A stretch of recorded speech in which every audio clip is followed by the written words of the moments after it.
टोपई د جرګې مشران حضور السلام علیکم.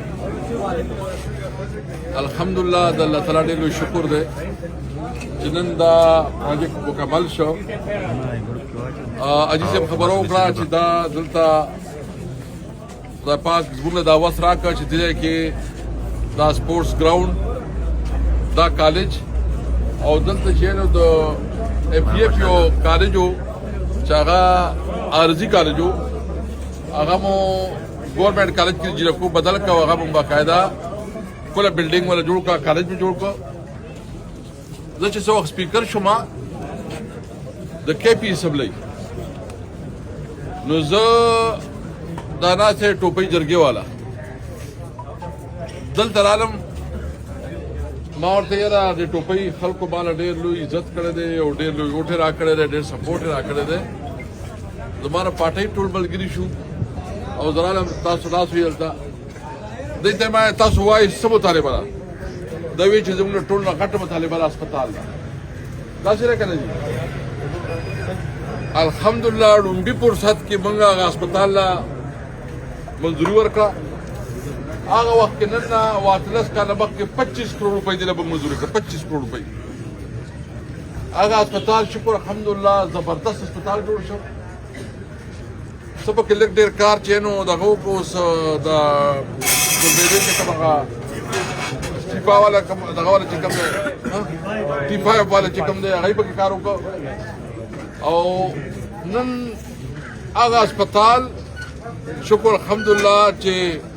ډېر کامیابي سره روان دی او پرون پکې مونږه لومبۍ کاروايي شروع کړه د ډایلاسیس پته ته لګېدلی که ډایلاسیس پکې هم شروع شو او نور هم د هسپتال چې کم ضروریات دي هغه له ډایرکټر او هغه چې کم دغه دی هغه اپارټمنټ هم کېدو والا دی. دې تاثیر کې یونیورسټي جوړه شوې چې نه کو ګرلز کامرس کالج پکې جوړ شو. پارک پکې روان دی په بټاکړه کې بل چې دی نو 150 کنال نه زیات باندې یو بل سپورټس کمپلیکس روان دی. زما خیال دی چې کوم روډونه ستاسو دا دي دا چې کوم لږ تکلیف مشکل دی دا به م راتلونکې میاشت کې کور شي انشاءالله میاشت کې به دا د هغه د ګلې پورې به دا روډ به چېرته به کمپلیټ شي دا به وشي. د ګیس چې کوم کمی و هغه تاسو ته پته ده چې په هغه وخت کې به پر پور څه وخت سپیکرو به چې کومه علاقې ته چې ګیس محروم و هغې ته مونږ ګیس رسولی دی دا شان د بجلۍ حوالې سره. نو دا ټوپۍ تحصیل چې دی دا یو ماډل تحصیل دی په دې حوالې سره چې تاسو د ټوله لویه شا تحفه دلته زموږ سره چې ټول نه لوی ظلم شو نو زموږ نه دا اوبه اخیستې شوې یاد مو دي که نه دي. دا غازي بروتا ډیم چې جوړ شو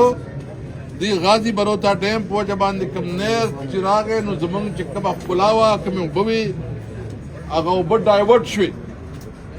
او د هغې په وجه دا ټول علاقه چې دی دا د اوبو نه محرومه شوه. دلته به خلکو د بیان و روزګار کو دلته بیلې وي دلته ښکلا وه. زه چې کله سپیکر جوړ شوم ما دې باندې سپیشل کمیټي جوړه کړه د وابډي په دې باندې بیا کنسلټنسي چې نو موږ هایر کړه او هغې رپورټ دا جوړ کړه چې او واقعي دا د ټوپۍ د والې تر هغه جهانګیري پورې دا څومره کلي چې دي د دې په وجه متاثره دي د دې په وجه د ګویانو اوبه ښکته شوې د دې په وجه د علاقې د خلکو روزګار ختم شو په دې په وجه بیلې تباه برباد شوې او دا د دې خلکو حق ته د اوبو شروع شي. دلته به چې اوبه مونږ ته دی پرېښودي او قاضي برو طرف دا 28 کیوبکس وي زوره وي 28 کیوبکس. اوس الحمدلله مونږ خپل کیس ارسا ته وړو ارسا زمونږ هغه موقف ومنو او هغه اوبو کم چې کم 28 کیوبکس هغه 90 کیوبکس کړي په 3 سیوا شوې هغه اوبه شروع شوي دي الحمدلله. تاسو په ګورئ یوسف راځي په دې کلو کې څوک د کلي دغه لږ پکې یو هار ډل دی بټاکړې خوا کې چې هلته هغه سیلاب په وجه چې غر جوړ شوی دی د روبۍ او د ګاړه هغه اوبه لګي هغه ټپکوي نو هغه موږ هغې دپاره چې اسکیویټر دا کړی دی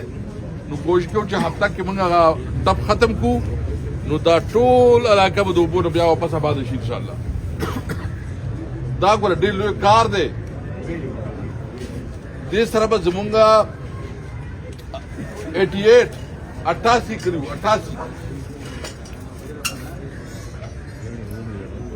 88 کړي به بیا د اوبو نه آباد شي د اوبو کویانو کې چې کم کمی راغلو او به سره کور شي د مایانو ښکار به ورسره شروع شي بجلی به بیا آباد شي دا په یو ځل نه کېږي دا به ټیبل وي داسې نه چې په یو ځل بار څه دغه شي خو کال دوه درې کې به واپس دا دنیا آباد شي دا زما ډېر لوی خواهش و دا د دې علاقې ډېر لوی مطالبه وه الحمدلله نن کیس مونږ وګټو او نن د 28 کیوموس نه هغه 90 کیوموس شوي او دا اوبه چې بحال شوي انشاءالله تعالی هغې به مونږ غټ تقریب کوو که خیر غټ پروګرام به کوو نور د دې نه علاوه زه صرف دوه خبرې کوم زه